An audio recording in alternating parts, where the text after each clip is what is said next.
আজকে আমি বানাবো রুই মাছের ঝাল। এখানে কড়া গরম হয়ে গেছে, তেলটাকে আমি চারদিকে নেড়ে দেবো, দিয়ে এই মাছগুলো সব এর মধ্যে দিয়ে দেবো।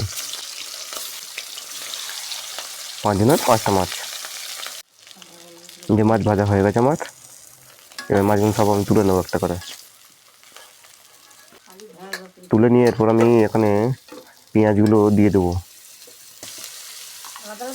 এতে আমি পেঁয়াজ দিয়েছি, 4টে কাঁচা লঙ্কা দিয়ে দিলাম, একটু ভালো করে নেড়ে নিলাম। এরপর আদা রসুনটা পাঁচ করে বেটে দিয়ে দিলাম। এরপর খানিকটা নেড়ে টমেটো দিয়ে দিলাম, বেশ ভালো করে ভেজে 1 চামচ হলুদ দিয়ে দিলাম, একটুখানি গোলমরিচ দিয়ে দিলাম। আর এটা আমি গুঁড়ো লঙ্কা দেবো না।